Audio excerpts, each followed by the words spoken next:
Waalaikumsalam. Yang terhormat Bapak Zulkifli Hadi Imawan dan teman-teman yang saya banggakan. Kami dari kelompok 5 yang beranggotakan Indah Wulandari dan saya sendiri, Nadia Rahmawati Hidayah, akan mempresentasikan tentang pembagian hadis berdasarkan jalur periwayatan. Selanjutnya, silakan Mbak Indah.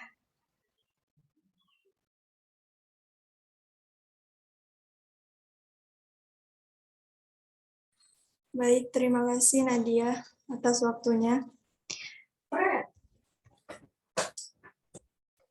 Di sini saya akan menjelaskan pembagian hadis mutawatir. Hadis mutawatir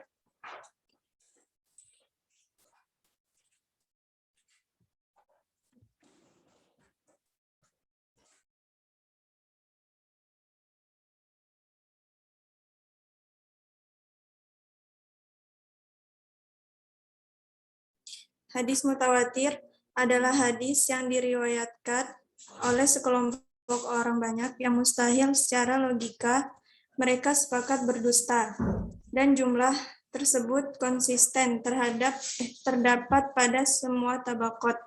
Nah, yang dimaksud tabaqat adalah sekelompok orang yang semasa atau berada di zaman yang sama, sepantaran usianya, sama dalam periwayatan hadis atau dalam menerima hadis dari gurunya. Kemudian proses pengabarannya bersandar pada sesuatu yang dapat diindra atau mahsus, seperti kami mendengar atau sami'na, kami melihat, ra'aina, bukan bersandar pada akal seperti pendapat, penggalian hukum, atau istinbat atau ijtihad.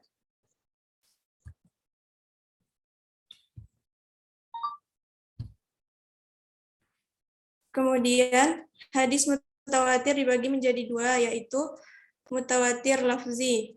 Hadis mutawatir lafzi adalah hadis yang diriwayatkan secara mutawatir dari Nabi Muhammad SAW, baik lafaz ataupun maknanya. Contohnya, qala Rasulullah SAW, man kadzaba alayya muta'ammidan falya bahwa maq'adahu minan nar. Artinya, siapa saja yang berdusta atas namaku secara sengaja, maka hendaklah ia bersiap-siap menempati tempat duduknya di neraka. Kemudian yang kedua yaitu hadis mutawatir maknawi. Hadis mutawatir maknawi adalah hadis yang diriwayatkan sejumlah orang yang mustahil mereka berdusta terhadap berbagai kondisi yang berbeda-beda pada suatu perkara yang diriwayatkan secara mutawatir dalam jumlah yang sama. Contohnya, ma rafa'a sallallahu alaihi wasallam yadaihi hatta ru'iya biyadu ibtaihi fi syai' min du'aihi illa fil istisqa, muttafaqun alaih. Artinya Nabi Muhammad SAW tidak mengangkat kedua tangan beliau dalam doa-doa beliau selain dalam salat istisqa, dan beliau mengangkat tangannya hingga tampak putih-putih kedua ketiaknya. Hadis riwayat muttafaqun alaih. Seperti yang sudah dijelaskan di atas tadi, syarat hadis mutawatir yaitu diriwayatkan oleh orang banyak. Yang kedua, tidak mungkin para perawinya itu berdusta karena jumlahnya yang sangat banyak. Yang ketiga, jumlah banyaknya perawi dalam hadis mutawatir terdapat pada setiap tabaqat dari awal hingga akhir sanad. Yang keempat, sandaran habarnya pada indera bukan akal. Nah, selanjutnya hukum hadis mutawatir. Hadis mutawatir lafzi atau maknawi merupakan hadis yang bisa diterima dan tidak tertolak atau ilm daruri.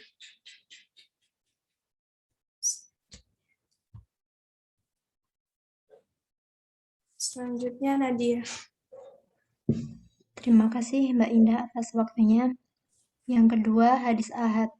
Hadis ahad atau juga disebut hadis wahid adalah hadis yang diriwayatkan oleh para perawi yang jumlahnya tidak mencapai syarat mutawatir, baik diriwayatkan satu, dua, atau banyak rawi.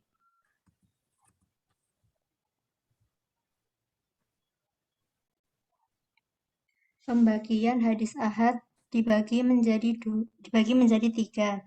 Yang pertama, hadis masyhur. Hadis masyhur adalah hadis yang diriwayatkan oleh 3 rawi atau lebih yang tidak sampai jumlah rawi mutawatir, dan setiap tobaqot tidak kurang dari 3 rawi. Contoh dari hadis masyhur, an Anas an Rasulullah sallallahu alaihi wasallam qanata syahron ba'dar ruku'i yada'u ala riglin wa dhaqwan, yang artinya dari Anas radhiyallahu an, sesungguhnya Rasulullah Shallallahu alaihi wasallam melakukan kunut selama sebulan setelah ruku, berdoa atas kebinasaan Bani Rigli dan Bani Zakwan. Yang kedua, hadis aziz. Hadis aziz adalah hadis yang diriwayatkan oleh 1 atau 2 rawi pada tabaqoh pertama dan tidak mengapa setelahnya diriwayatkan oleh banyak rawi. Menurut Ibnu Salah, hadis aziz adalah hadis yang di setiap tabaqohnya hanya ada 2 rawi. Menurut Al-Sakhawi, disebut hadis aziz yang berarti kuat karena terdapat hadis yang menguatkannya. Contoh dari hadis aziz adalah an Anas radhiyallahu anhu qala Nabiyyu sallallahu alaihi wasallam la yu'minu ahadukum hatta akuna ahabba ilaihi mi walidihi wa waladihi wan nasi ajma'in. Dari Anas radhiyallahu anhu, dia berkata, Nabi Muhammad sallallahu alaihi wasallam bersabda, tidaklah seorang di antara kalian beriman sehingga aku menjadi orang yang paling dia cintai dibandingkan ayahnya, anaknya, dan seluruh umat manusia.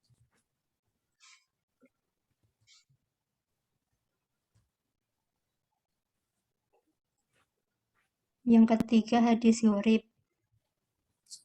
Hadis gharib atau hadis fardu adalah hadis yang hanya diriwayatkan oleh 1 orang rawi. Contohnya, Haddatsanal Humaydiyu Abdullah ibnu Zubair qala haddatsana Sufyanu qala haddatsana Yahya ibnu Sa'id al-Ansari qala akhbarani Muhammad ibnu Ibrahim at-Tamiyu annahu sami'a Alqamahu ibnu Waqasin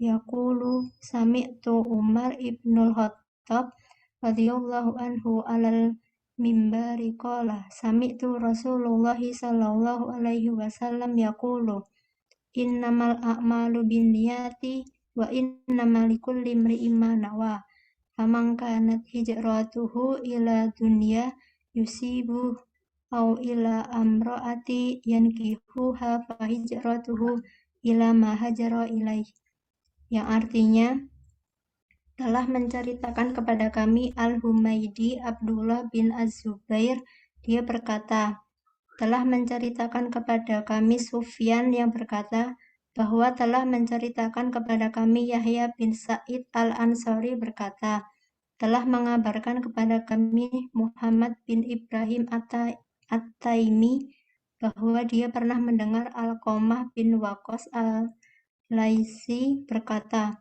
saya pernah mendengar Umar bin Al-Khattab di atas mimbar berkata, saya mendengar Rasulullah Shallallahu alaihi wasallam bersabda, semua perbuatan tergantung pada niatnya dan balasan bagi tiap-tiap orang tergantung apa yang dia niatkan. Barang siapa yang niat hijrahnya karena dunia yang ingin digapainya atau karena seorang perempuan yang ingin dinikahinya, maka hijrahnya adalah kepada apa yang dia niatkan.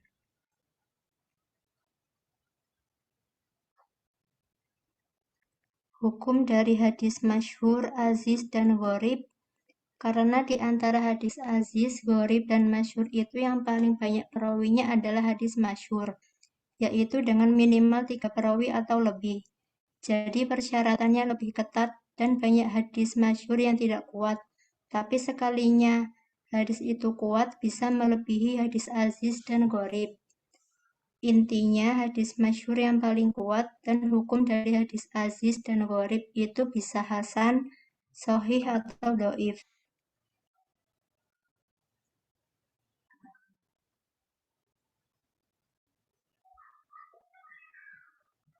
Sekian dari presentasi kami, mungkin ada yang ditanyakan.